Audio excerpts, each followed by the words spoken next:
What's up with the recent trend of judges allowing high-profile defendants to appear in court wearing civilian clothing? And what's up with limiting access to cameras inside the courtroom? And what does all of this say about the often shaky relationship between the courts and the modern media? This plus much more tonight on Courtroom Confidential.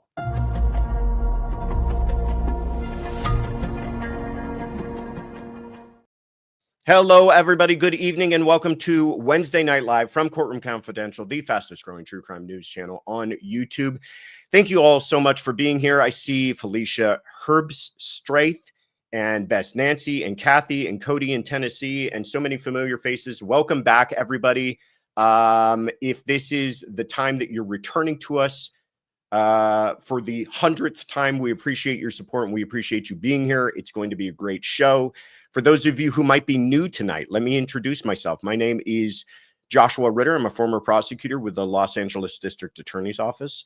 I left there to go into private practice as a criminal defense attorney, and this is Courtroom Confidential, where we present to you as best that we possibly can both sides of the courtroom. And this is Wednesday Night Live, your midweek check-in on all things true crime. We have a lot of fun conversation to have this evening because we're having one of my favorite guests, who is Anjanette Levy. She's on to talk to us about the intersection between the media and the law, which is something I find fascinating as I've started to transition from one of those arenas to the next. So we'll get into all of that. We'll answer as many questions as we can along the way. First of all, to all my Blue Jays fans out there, well done. I see you. It's tied 2-2. I can respect game where I see game. If there's anybody in the chat who'd like to talk a little smack right now, now's your opportunity. Game, what is it? 5 we're on to now will be this evening. That's why we're doing this episode a little bit early so that everybody can get around to watching the game later. It's going to be a good series. It already is a good series. I mean, after that 18 innings, how could you not call this one of the most epic series you're ever going to watch? But, you know, not to offend anyone, I do hope the Dodgers come roaring back this evening. So, also, I want to give a little special shout out to a little one in my family. My oldest just turned 5 years old today. So happy birthday to Ryan. Maybe mommy will play this for her later because I think right now they're complaining about snacks and how many they can get before dinner time actually starts. But anyhow, as always, stay to the end for announcements. We do have some for you. Take a moment right now to hit the like button, subscribe if you haven't already, share this with anyone that you think might appreciate it. But let's go ahead and get our guests on here.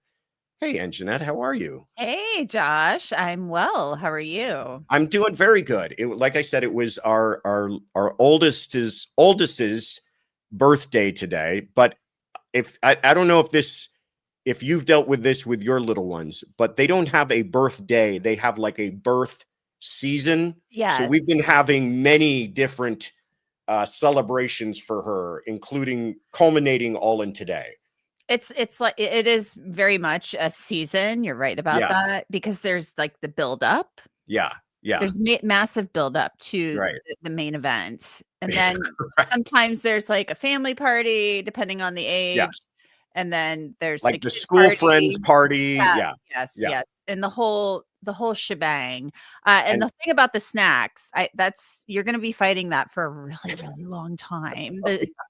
What is too much snack before the actual dinner? What qualifies as a snack is also a big area of contention. Like if that's not substantial enough, do they even consider that a snack?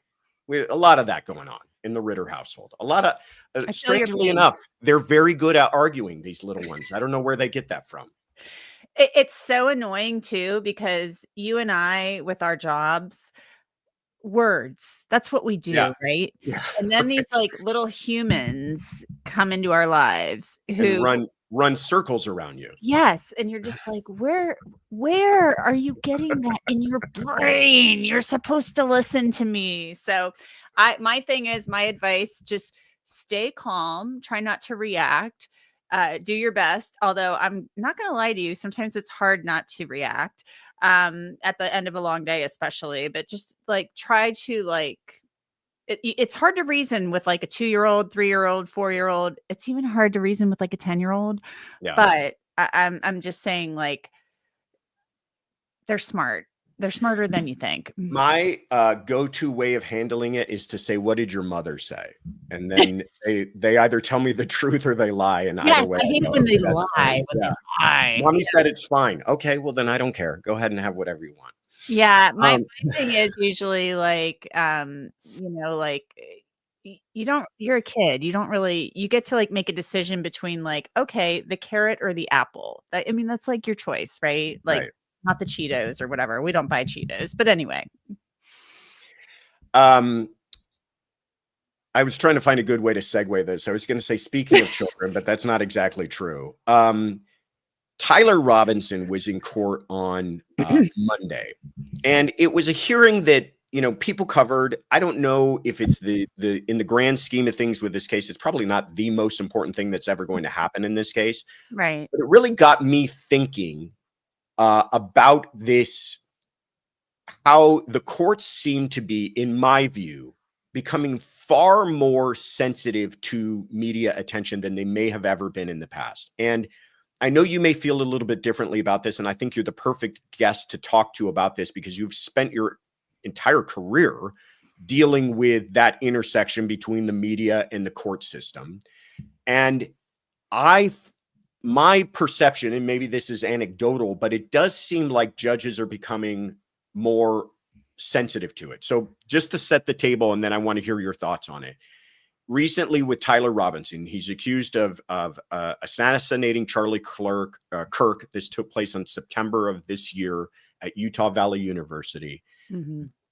His attorney, Kathy Nestor, who's a well-known attorney there in Utah, makes this motion. And here's some of the quotes from the motion.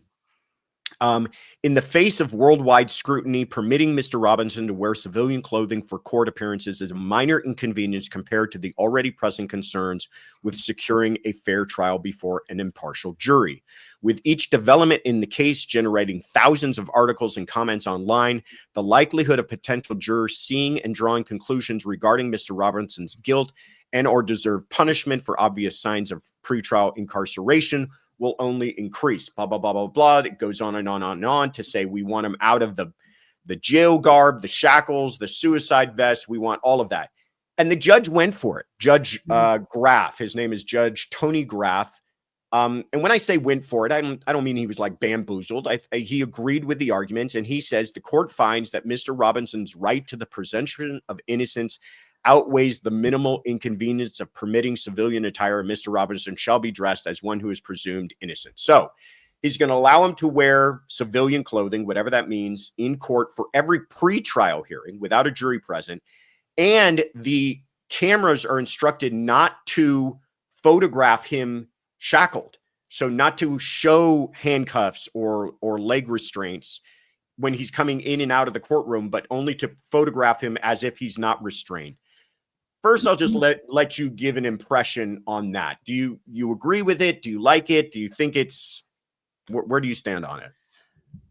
I don't like you can't shoot the shackles part, only because I feel like there's a better alternative that they haven't explored. And I don't understand why they haven't done this. I've seen it done in other high profile cases where the county, the sheriff's office, because they're the ones who typically are providing the security at these courthouses and they run the jails, they invest in like a shock collar or a shock vest, and that can be easily worn under the clothing. And that way, if the suspect acts up, and they have to sign typically a form and a waiver, a form acknowledging that they know, hey, if you act up, we have a remote control.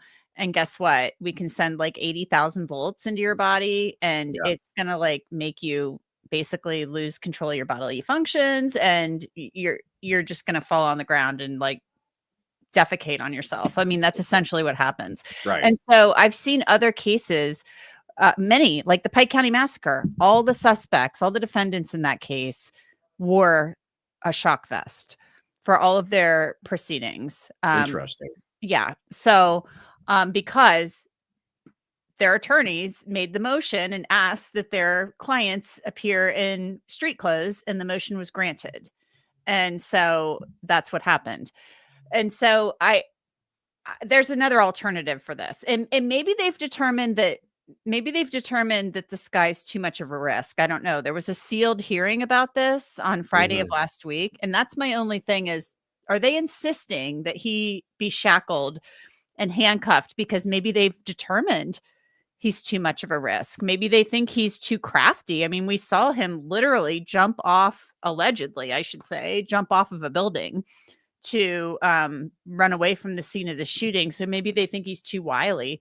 But I don't like the whole like, oh, I mean, if that's what the judge sees fit, fine. He's privy to information we don't have from this hearing. But I think there's another alternative. Also, I don't think the wearing the street clothes, I don't think it's a big ask. So what? You know, we live in a world where there are cameras in the courtroom. There's media interest in these high profile cases. And we've seen it happen in a lot of cases. So I think that, you know, why not? I mean, there is a valid point. He enjoys the presumption of innocence. I'm not liking, Josh, this whole, oh, he's at the jail with the Zoom camera off. This is the second hearing now where this has happened. And I think it's lame. Tell his lawyers to go to court or go to Walmart and buy him a shirt and send it over to the jail and put it on him. Like, this is lame. I think they're trying to like remake his image. They're pushing all these hearings out till January. They're trying to like, because Charlie Kirk was such a huge figure among young people and this has gotten so much attention. I think they're trying to like tamp it down, and they're going to unveil a new Tyler Robinson at his next hearing. That's my theory. That's kind of where I'm going with this. Why it's not that I have a problem with it. I mean, I'm a defense attorney. I certainly understand considering every possible advantage that you can possibly gain for your client or eliminating every possible bias that may be against your client. I get all of that. I guess where I'm coming from is this guy's maybe looking at the death penalty. I mean, we're going to talk about some other people. Brian Koberger was one of the people that they actually cited in their motion to make this argument in the Utah court. They cited Brian Koberger as being an example of a defendant who was allowed to be unshackled and in civilian clothing for all pretrial hearings because of the media attention is what they point towards. And I don't know, and maybe I'm out of bounds, and I'm sure people in the comments will let me know, but I'm almost feeling like you got bigger fish to fry here. Like, quit worrying about the hair and makeup of your client and start worrying about defending this person in the far more serious things. Now, this picture right here, showing him in a suicide vest or something like that, I can understand where they're like, we don't want these types of images being permeated throughout the internet. But at the same time, it's like it does seem that in all these high profile cases, it's like the first motion they start filing is I want him in civilian clothes. And then the next motion is I want him out in a different jurisdiction because I can't get a fair trial here. Yeah. I mean, we live in a social media world, you know, we don't live in the watch the news at 5 o'clock world anymore. You know, everything is on your phone. And so the minute this kid appears in court in January, if it doesn't get pushed back again, the minute he appears in court, that picture, because it will have been months since we've seen him, that picture will go out all over social media. It will go out everywhere. Those photographs and that video.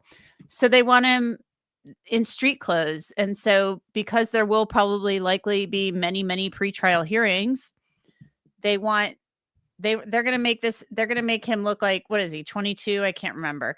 You know, they're going to make him look like, hey, just a regular guy, just a regular kid. You know, forget about the DNA on the towel that you heard about. Forget about, you know, the text messages to the lover, whatever you want to call the person.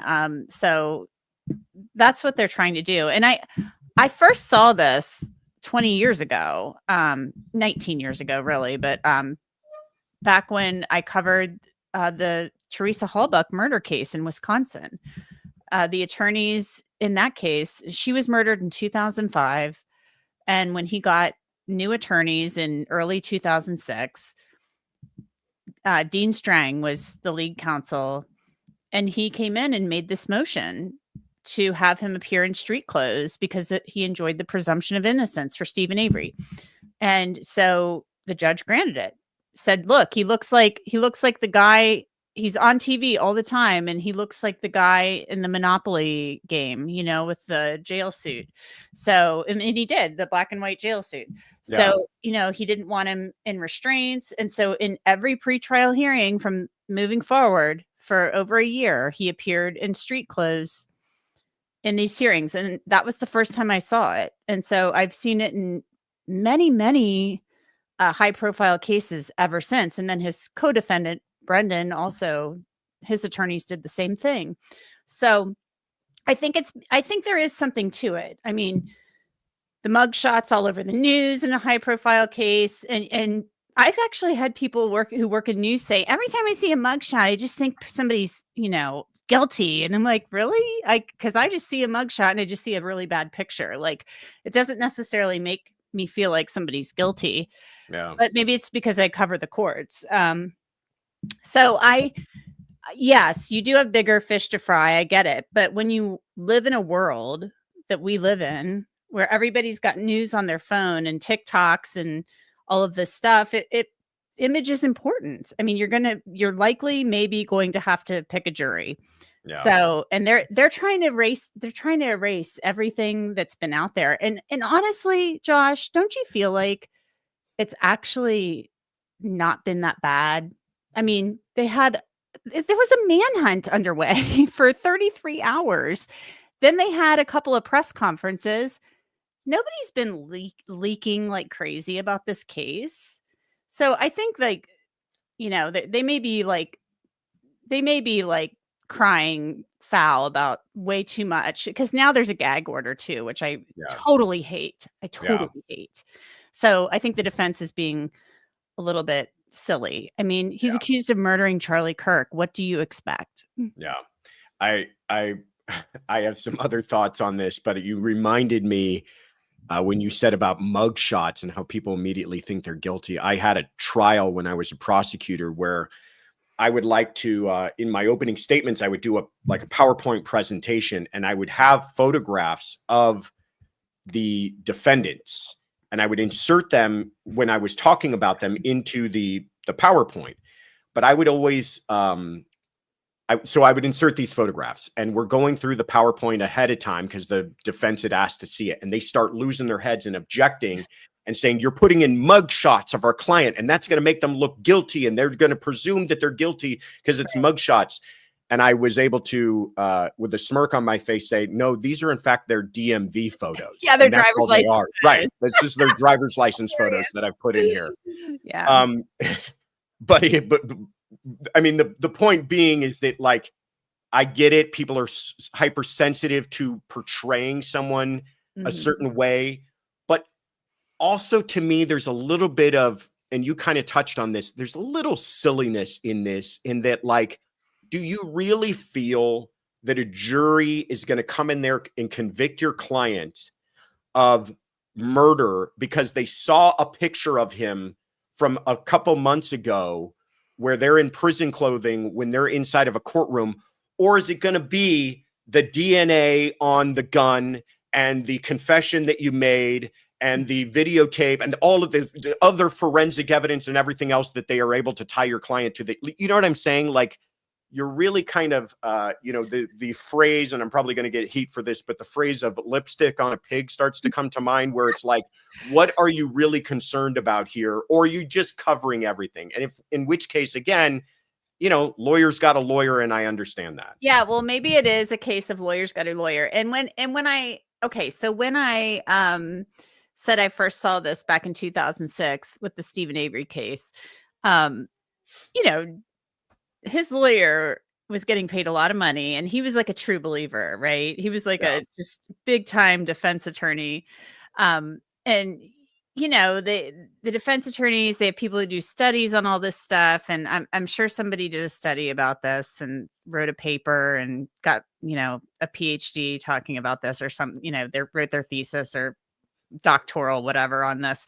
But yeah, I mean, maybe it's just like one of those things defense attorneys do in a high profile case now. I mean, I don't know. I think there's something to it when your client's going to be on the news all the time. And I think there is a subconscious thing. You see somebody in a jail jumpsuit and you're like, oh God, he is a murderer. I don't know. There's got to be some kind of subconscious thing that goes on in the I'm moment. sure there is to some extent. I mean, You know, you I'm don't sure. see it when there's just like a crime that No, I, nobody. I get it. I'm not saying it doesn't exist. I'm also wondering too if it's also a win for the client. Like they can turn to the client and go, "Lick it. When you show up to court, at least you're not going to be wearing this, and we're gonna dress you out, and we're gonna put you in a suit, and you're gonna have some respect." And you know what I'm saying? Like some of this stuff is about getting a win for the client, just for their perspective, not for the overall success and strategy of the case.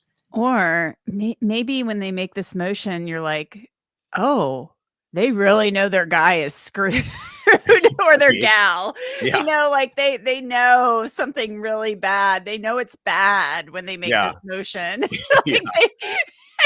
like Brian Koberger, you know, because when you start Miller said he was factually innocent. Well, guess what? when you start arguing about lights and camera angles, you know that you probably don't have much evidence to argue about. Yeah. Oh, and can we just talk about this? Can we just talk about the fact that that these attorneys, I'm already this judge, you know, he had this speech about how, oh, we are going to be transparent and all this, and now we've got these attorneys trying to sneak in this garbage about the no cameras out.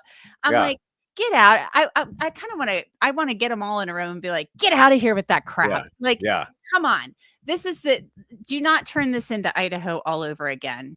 Do not do it, because the cameras are not the problem. Right. The cameras are not the problem.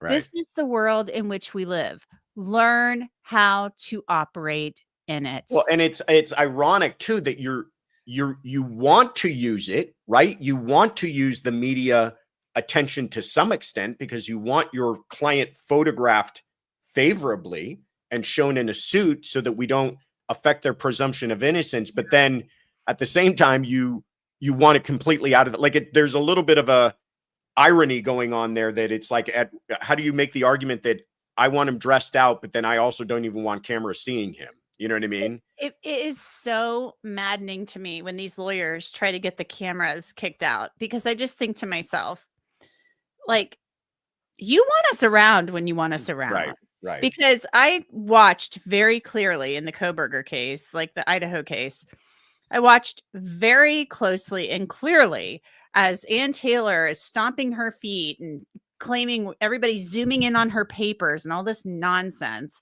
And then, you know, then she starts to turn it around. Some defense attorney, you know, wiser than she is, must have called her and said, Ann, you're thinking about this all wrong.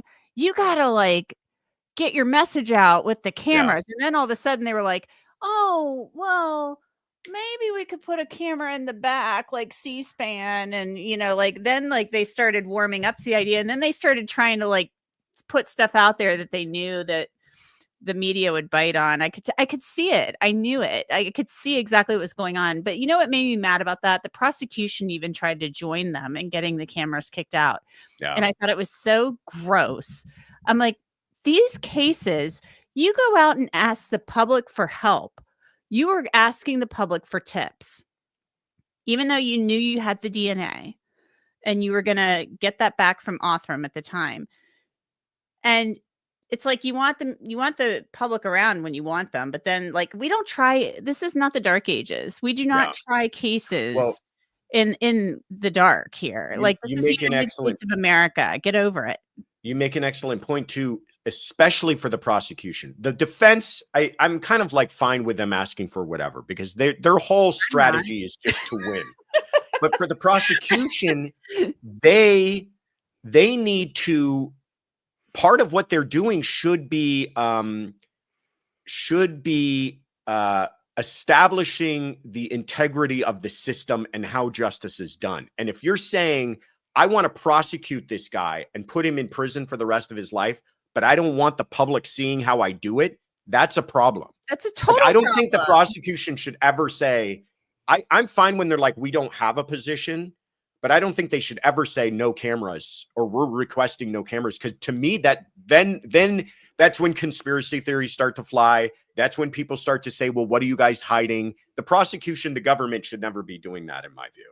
No, I agree with you 100%. And like, you should want cameras in your courtroom. I mean, we are not going to be talking about things regarding child abuse or something like that. Like, right. And when, this is a murder case.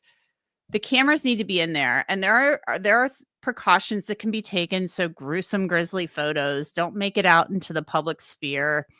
There are plenty of things that can be done so that doesn't happen.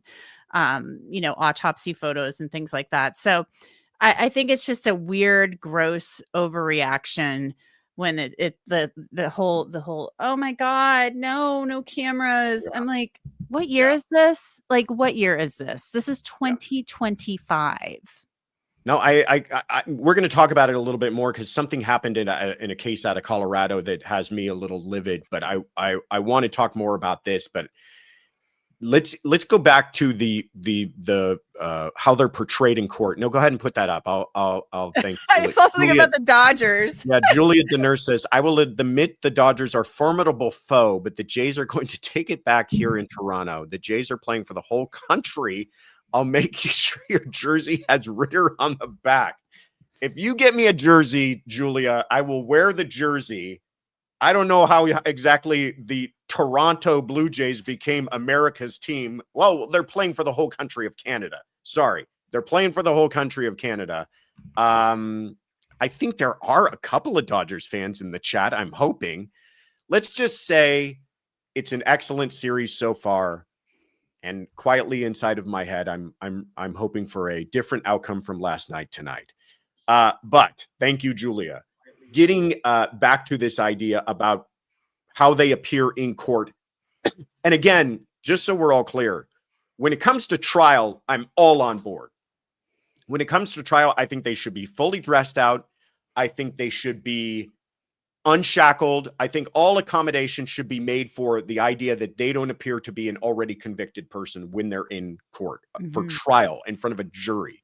But we're talking about before trial, before jury. There's a lot of prospective jurors, whoever those people are. Who knows if they even watch the news? I think there's a lot of bending of backs in pretrial stuff. Luigi Mangione might have been a little bit different, though, because if you remember this, they almost went overboard the other way. They did that perp walk with him from the helicopter where it was like the entire NYPD escorting him down the tramway there. Yeah. And they've got him in, every time he's in court, he's in a Kevlar vest and handcuffs as if he's something out of the Marvel universe, sort of a superhero bad guy. I did think that was a little overblown. There's the perp walk to end all perp walks. And then they would show him in court and he's wearing a Kevlar vest and handcuffs. And yes, I understand security and all these other kind of issues. And there's a lot of media attention, but his attorney, Karen Friedman Agnifilo, said that this perpetuated a false narrative that Mr. Mangione is an unusual danger requiring extraordinary security measures and prejudices in the eyes of a potential jury. I mean, I'm kind of on board with that. What do you think? Well, I mean, he is accused of 3D printing a gun and assassinating somebody on the street of Manhattan. So Karen maybe is kind of a danger. I mean, come on. I mean, he's got a journal full of hero worship for the Unabomber. So Karen, I get your point. You are being paid a lot of money to represent Luigi, and he has a lot of fans. The perp walk, I am a fan as a media person of B-roll, but it was wild to me the way they did that. I mean, when I saw them doing that, I was like, wow, this is. Wasn't really the mayor even out there? Like The where mayor, I think, was even part yes, of the the mayor vlog. was like behind. Like if you look, Yeah. he's right back there. I can see him right Yeah. there. But the mayor was like in the back. Like it was like they were like I don't even remember. I remember when this happened, but I'm like, where were they and why did they feel like they had to kind of march him through Yeah. there? Like because that was kind of weird to me because typically you could probably fly him on a helicopter somewhere and not have like a camera. Oh, Um easily. like Easily. I mean, filming they the could whole have gone thing. through the back door, I unmarked mean, vehicle. Nobody ever would have known he was anywhere yeah. near the I mean, courthouse. it is pretty crazy what they did, but also Karen Friedman Agnifilo is pulling on every thread that she can. She is Yeah. pulling on every thread she can. So yeah, I mean, but what he's accused of doing and what it appears he confessed to doing, in his notebook is so heinous. Yeah. Yeah. And again, He's it's one of those accused of things walking up of, to somebody he didn't even know and executing them in the middle of a street in Manhattan. and So I completely agree. It's again one of those things where do you really feel the problem here is that your client was brought in during a pretrial hearing in a Kevlar vest and handcuffs, or do you feel that the problem is that it was caught on videotape, that he was caught with the murder weapon, that he's got a manifesto on him, that I mean, it's like it goes on and on and on. What is going to be more problematic for the potential jurors? All of that evidence or the idea that he was photographed, beforehand in shackles? I yeah, agree with you. this case is such a mess. And it's a mess because, should they have done that? No. But what's that saying? Like when, about pounding on the table, like, Yeah, she, if you've got the facts, yeah, you pound the law. If you got the law, you pound the facts. If you don't have the facts or the law, you pound the table. yeah, I feel like she's pounding the table. Because honestly, they like they like social media when it's helping them raise all this money for his defense fund on that Give Right. Send Go. He's raised over $1 million. So they're okay with it sometimes. They're okay with the attention sometimes. So, and you know what drives me nuts about her when she's in court and she's like, we have two competing theories with the state case and the federal case. And I'm just like, well, yeah, that's how it works. That's allowed. I know you're Yeah. like playing to I don't know who she thinks she's playing to. Like, She's I don't playing to know. the Maybe cameras. I'm in court too much and I read too many documents and stuff. Like I get like, so I'm really tired of hearing her say that. And I don't know, but I think it's a tough case. Like she got to win with the terrorism stuff getting dropped. Big win. Big But, win. but at the same time, I think it does make it more simple for the prosecution. Because It now that, does. it streamlines the case It because does. But they it makes have the it's exposure like far, they have far dead different. Yeah. rights, Yeah. Yeah. I mean, Um, jury nullification, that's a whole different issue. I mean, all these women, all these young people, are hailing him a hero for allegedly, gunning down a man. I mean, it's not going to lower your healthcare costs. I'm really sorry, girls, but it's just not. yeah. Yeah. It's a bizarre, the public reaction to that case has been wildly disturbing to me. To see Yeah. the crowds of people outside the courtroom cheering this man is wildly disturbing to me. Yeah, I want to it's wild for I sure. want to switch gears slightly to get back to something that we kind of drifted into earlier, but and this is more about cameras and their access to the courtroom. There's a case out of Colorado, Barry Morphew. You followed it a little bit. We've been following it heavily on this channel. I think it's a fascinating case. It's got a lot of twists and turns. It was a case that was originally filed by the prosecution. Then they had to dismiss it. After they dismiss it, they discover her body. When they discover her body, they find probably the keystone piece of evidence in the entire case inside the marrow of her bones. They re-indict him. Now he's back in trial, and he recently was able to post bail. So he's out. But here's why this is interesting to me. In Colorado, they had passed a law not too long ago where the idea behind this, just kind of goes to the larger idea of how legislators oftentimes trip over their own feet. But the idea was they wanted to encourage transparency in Colorado courtrooms. So the presumption was to allow for streaming of courtroom activity. However, in the drafting of that law, they made it very specific to say that it prohibited the overall broadcasting of those streams. So here's where we stand on that case. They want more cameras in the courtroom, and they want those cameras allowing for outside access of what's happening in the courtroom.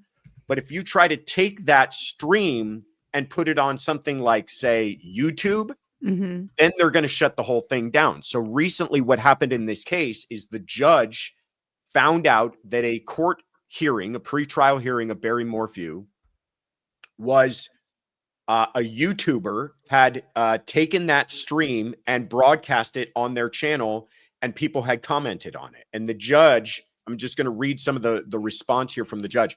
This is fascinating to me because we do this ourselves. We have a sister channel called Courtroom Confidential Live Trials, where we stream court hearings and trials, taking them from the streams inside of the courtroom. The judge said, if I do not pause the unfettered live streaming of hearings in this case, at best, the unlawful recordings and venomous commentary may affect both or either party's right to a fair trial by tainting the small jury pool through the prevalence of factual inaccuracies and the court of public opinion. While the impact of outside commentary is not an uncommon concern in high-profile cases, what is occurring because of the behavior of the YouTubers rises to a level of seriousness beyond that which something like a change of venue could resolve. At worst, the calls for and acts of violence against the parties and legal professionals will lead to someone being physically hurt. Any less restrictive means would prove fruitless and therefore stopping all streaming. So now even the people who had access are not going to have access. Now, I don't know if it's going to stay that way. I'm hoping that the judge may revisit this and allow for the trial to be streamed in some sort of way. But in Colorado, they've got this weird thing where it's like you can get access. You can ask the court to give you access to view the stream. But then all you get is almost like a Zoom link for you to watch individually. But if you try to take that stream and put it out on YouTube, they're going to not only ding you, they're going to shut the whole thing down, which is what they've done. What are your thoughts? I've seen this in other jurisdictions where they allow you to log on and watch the Zoom stream, but they say you can't record it. Right. We encounter that at work at Law and Crime all of the time. So we're allowed to watch it for notes and stuff, but we're not allowed to broadcast it. Right. I don't really understand it, but it is what it is. But what I love about this is they think that they're being transparent by doing that. Like, yeah, I don't quite understand the logic there. Like maybe they're like, okay, we're letting you have access, but we're not going to let you. I don't quite get it. What's confusing me about this is because I thought I saw actual television news footage, like with a shot with a real camera of his initial hearings. Are they just not allowing regular TV cameras in there anymore? They're allowing some media, like traditional media, access with cameras, but that is only to be shown like afterwards, right? So that they can do like news reporting of it. But if you want to live stream, like if this thing went to trial, if the order stays how it is right now, this is not going to be a trial you're going to be able to watch on YouTube. It's going to be either reported on by the news, or it's something where individual news outlets can get access and then watch it, but then can only report on it themselves afterwards. And to me, that's like a step backwards, not a step forward. How about, wow. Because sometimes they let us stream stuff on a delay too, but yeah, I don't love that. I don't love that. I mean, they're kind of like trying to, I mean, we have freedom of speech in this country, right? Yeah. So you're basically kind of shutting down speech by in a way, saying, "Oh, we don't want this like bad commentary out there that Yeah. might be inaccurate." Like, I feel like you're kind of shutting down speech in a way. You're saying, "Well, we can't. You're never going to be able to control what somebody reports on something." So your way of doing that is to say you can't stream this, like, because You there might be, commentary that's not true or whatever. I mean, like, that seems lame to me. I you don't like you that. make such an excellent point, because this is the part that kind of bothered me as well. The judge is not upset with the YouTuber's commentary. Like the YouTuber, they're saying this YouTuber, and maybe it was more than one, broke the rules by streaming this. Okay. But Mhm. what really upset her was the comments on the stream. Now, it's not the I mean, comments coming from the YouTuber, and that's to your point. Well, this is listen, the public square. that We live in the person doesn't United have any States. control over what Yeah. people are saying. And I'll go you one step further, and maybe this is not the greatest analogy, but it kind of is. Media outlets publish news stories all the time, articles. So you could write an article on what happened in the Barry Morphew case and put it out on your media, your newspaper website.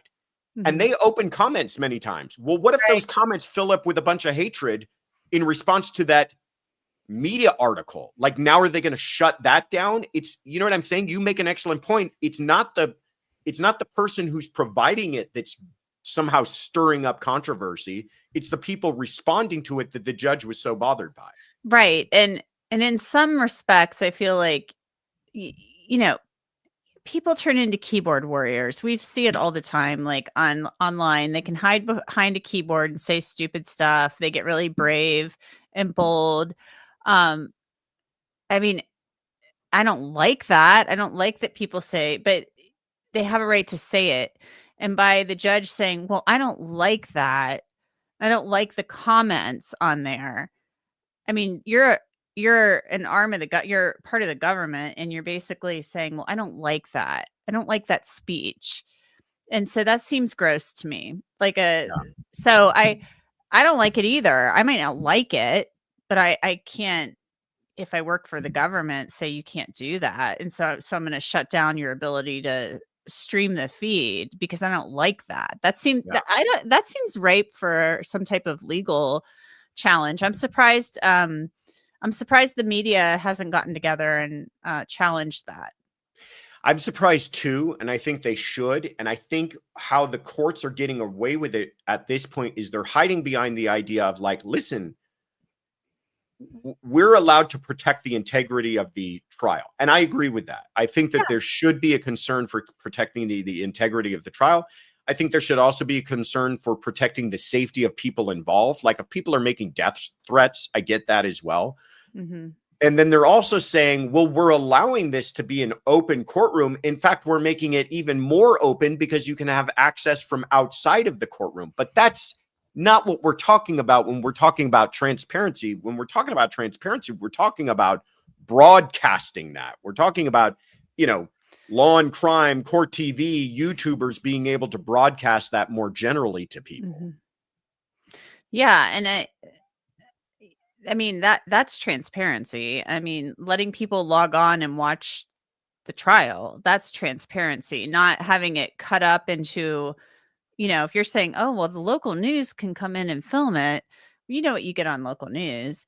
You get some reporter who doesn't cover trials all the time, doing a minute and 10-second little thing with a couple of sound bites talking about the trial. That's what Yeah. you're gonna get. I Yeah. mean, not to be rude, because I used to have to do that, and I hated that because I Right. felt like you always had to, like, leave out maybe stuff you thought was interesting or Hugely important. important stuff. Yeah. Yeah, and so you just, because you have to fit it into a box, like, every day. So, um, And then, no offense to you either, but then I'm only getting Ann Jeanette's perspective of what took place too. right. You know what I mean? And it's like, I don't know if that's how I would have perceived what took place that day either.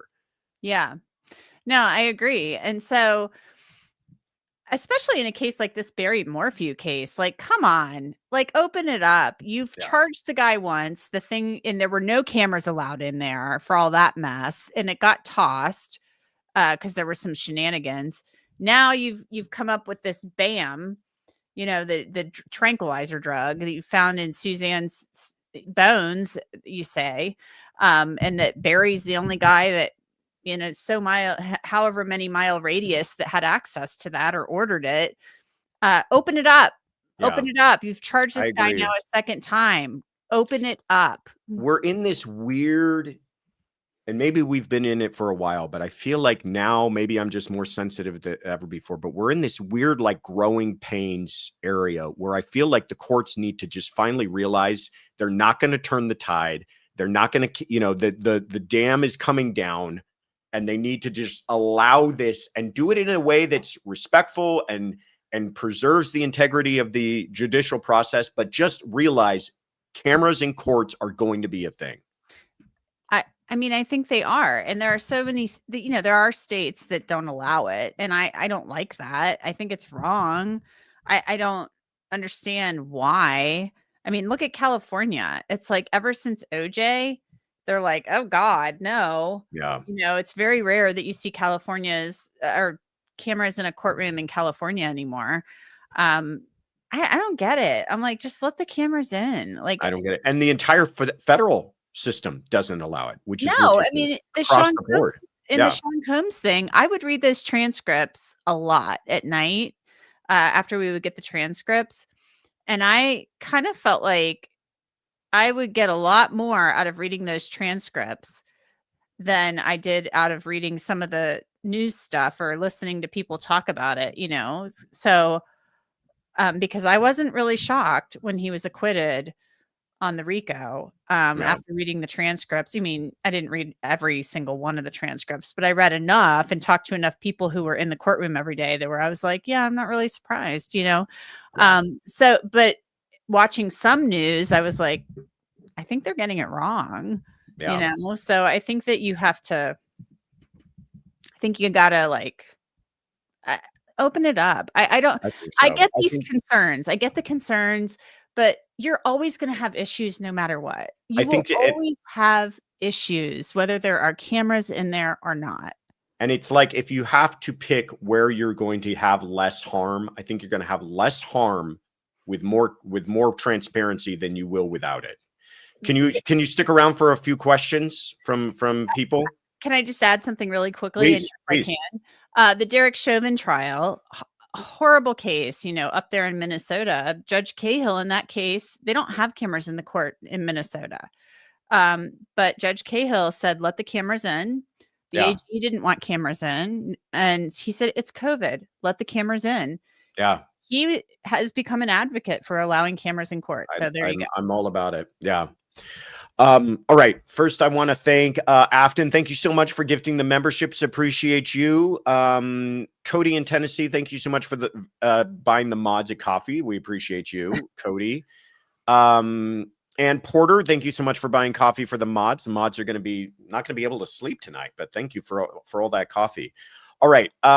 Alicia K. Mayo says, do you think the jury won't figure out he is in custody? And this kind of went to our question earlier about how much good is it doing? Like, do you think people aren't going to put it together that this person's in custody just because we happen to see him in a sweater in court?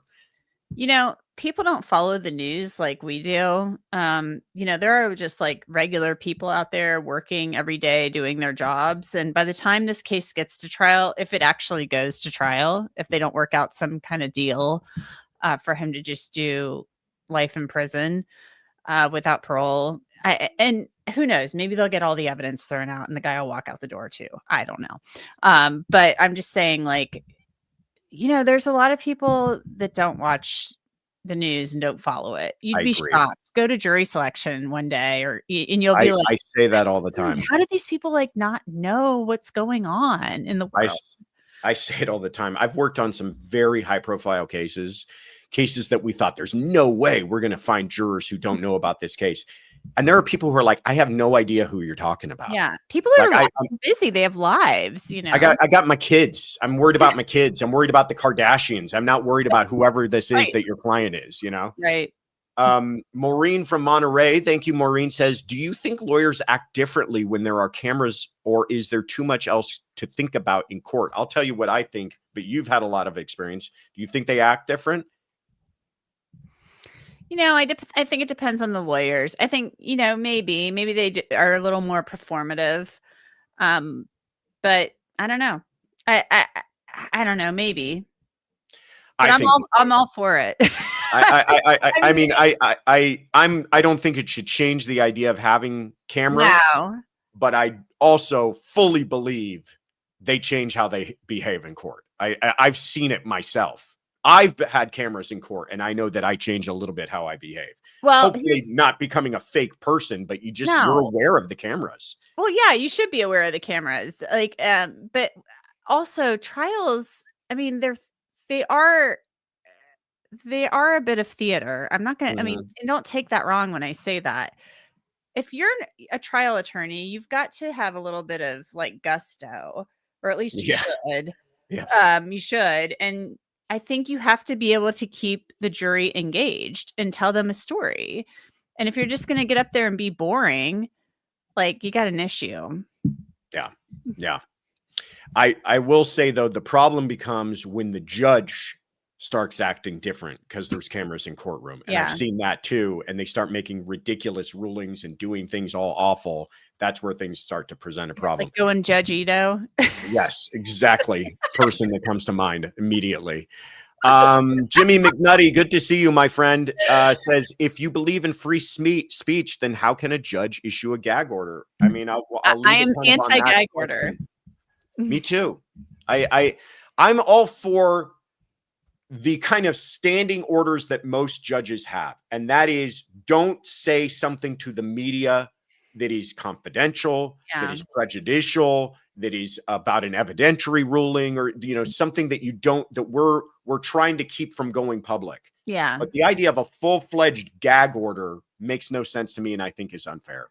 I agree with you 100%. And you know what's so annoying to me, Josh, is that it's so like archaic and like draconian. Like nobody nobody really said anything except for like I think Kash Patel was like did something on a morning show like after the arrest. The prosecutor did a presser where he read from the information for the scale of for the resources that were put into this and everything. And yes, of course, the president announced the arrest on national television. Yeah, he was like, "Well, I think we got the guy." That Friday morning or whatever. I was watching it as it happened on Fox and Friends. Because I heard he was going to be on. I'm like, I'm going to see if he says anything about the investigation. And he announced that, yeah, I think we got the guy. I really don't think people were going to be out there holding press conferences after the guy was charged. Like after the prosecution did that one presser. So I think that this gag order is completely unnecessary. Kash Patel wasn't out there talking about this anymore. Yeah. So like, why? You didn't need to do that. And again, I still think it does more harm than it does good, because it doesn't stop people from talking. It just stops No. people from getting accurate information. And I so think now what you have is a bunch of people talking with inaccurate information. I think it's goofy as heck. And Yeah. I just think it's like, oh my God, stop. Like, Yeah. no more, don't talk about it. No, we can't, nobody's talking about it. It's like so unnecessary. And Jeanette, you were such a treat. I always love talking to you. And this was such a great topic for you and I to discuss. Your channel, tell people about your channel, where they can find you. What do you got coming up next? Well, it's been a really busy a couple of weeks at work, so I haven't been doing as much, but my YouTube channel, just Anjanette Levy on YouTube, Anjanette 5. I'm hoping to get on there sometime this week and I don't know, talk about something. I'm sure I've got something to talk about. Okay. There's been a couple of things I've been wanting to I've been having some issues since CrimeCon, so I haven't been on there as much. My YouTube people heard about that a couple weeks ago when I went into detail about it. I'm gonna Anjanette Levy. I hope to be on there a little bit more soon as my neck and my arm are feeling better. And it is what it is. All right. Sounds good. Well, thank you again, my friend. It was so good to see you. Yeah, good to see you. I've missed talking to you and missed seeing you. We'll do it again soon. Yeah. Take care. You too.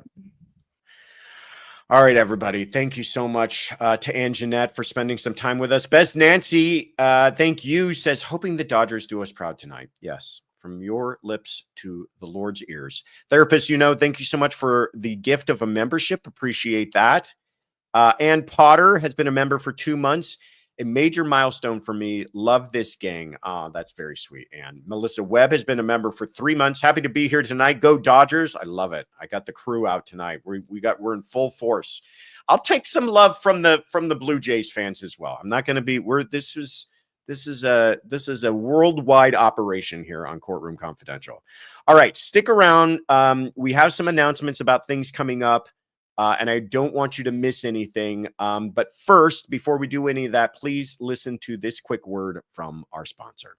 I just wanted to share with you a story that happened to me at CrimeCon this year. If you're a follower of this channel, you already know, but I lost temporarily my passport. I've got it back now. Thank you very much. But while it was gone, it is such an unnerving feeling to know that your personal information could be in the hands of another person. But what brought me a little peace of mind was knowing that I had identity theft insurance through Aura, our first ever sponsor. If you've ever wondered how scammers get your information and why your inbox is full of junk, this is why. Data brokers collect and sell your information without your permission, and they make billions doing it. And that is why we are proud to partner with Aura. Aura does the hard work for you. They scrub your information from the internet, protecting it from those shady sites and making sure that your information is kept safe.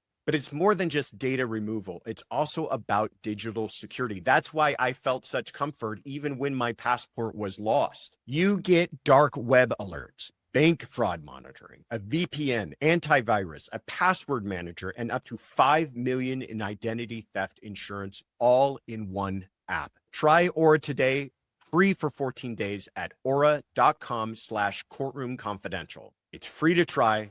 It protects you and it helps support the show. Please check it out.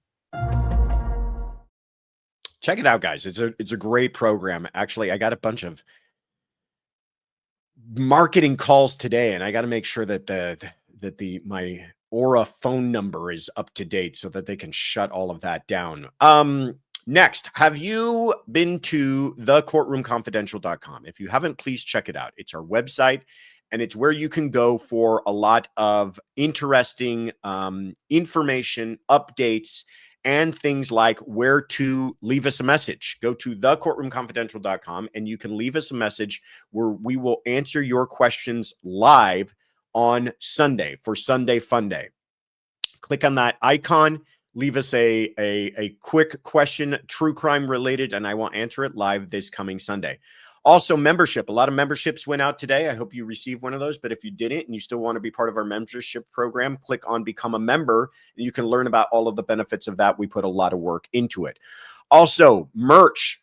Click on the shop button, and you can find out about all of the colors and t-shirts and styles and other things that we have. Joy W says you're wearing lipstick on a pig pink, I'm guessing. Blushing Josh, that's a good one, says See Me Sharp. Flamingo pink, says Bice. Bubblegum, says Ann Porter. All good guesses. Palimony pink. That's a good one. That's clever. I like that. Breaking news blush, pardon me, says Therapist, Press pass pink. What is it? And by the way, one of my favorites, but we're actually retiring it. We're discontinuing it. We're discontinuing the spring colors to make room for a bunch of new fall colors that we have. Jadzia 1969 has been a member for 8 months, and she says 8 months of Sunday Fun Days, weekly roundup, conversations, and all the other wonderful content. Thanks, Josh, Tiff, all the mods, and CC crew. That is very sweet, Jadzia. We are so glad that you've been a member for that long. Crunchberry. If you want Crunchberry, it's one of my favorites. Get it while it lasts, because we're retiring Crunchberry to make room for some different colors. Iowa, the travel nurse, has been a member for 2 months and says you got to go see LA Rising with the QR code AR Experience. Oh, okay. Check it out. I'll do that. All right. What did you miss on Monday? On Monday, we had our true crime docket, where we talked about everything that's coming up this week, including Tyler Robinson and Bianca Ellis and what's her name? I'm blanking on her name. It'll come to me when we're done in the middle of the night. I'll wake up in a cold sweat remembering her name. But we talked about everything that's coming up this week. Also, today, if you missed it, when we're done here, go check out the live stream. Kimberly Sullivan, that's who it is. Go check out the live stream on Grizzly True Crime with Gisela. She has been covering the Matthew Paul case. I hope I'm getting that name right. Am I getting that right? Yes, Matthew Paul. This is the thumbnail from the stream that she did today. And Southern Cali B says, Josh, thank you so much for answering questions on the Matthew Paul case today on Grizzly True Crime. You're very welcome, Southern Cali B. And that's what I was about to tell you all, is that I did kind of a phone a friend version, the Grizzly version of phone a friend. I answered some questions over there.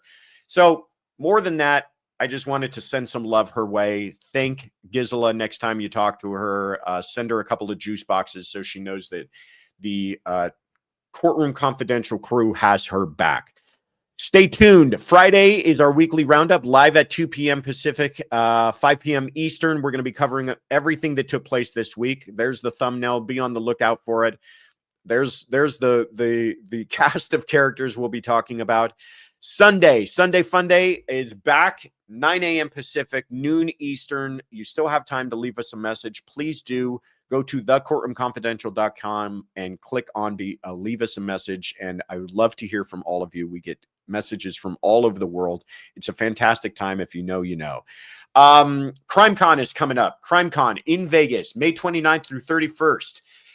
We're going to be there. We hope that you will be there. If you're looking for a further excuse, well, then we'll give you a discount code. That is courtroom, all caps, all one word. Enter it at checkout and you'll get 10% off.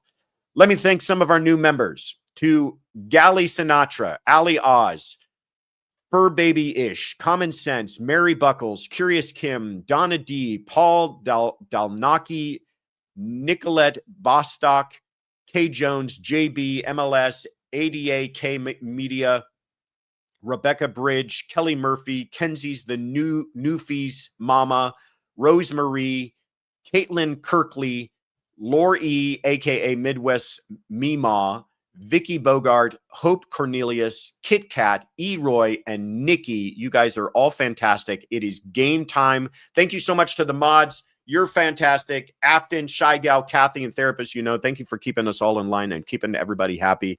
Kaylin, thank you for taking care of everything and making it run so smoothly. And as always, Tiffany, thank you for being the best thing that ever happened to me. Have a great night, everybody. We will see you Friday. Go Dodgers. Take care.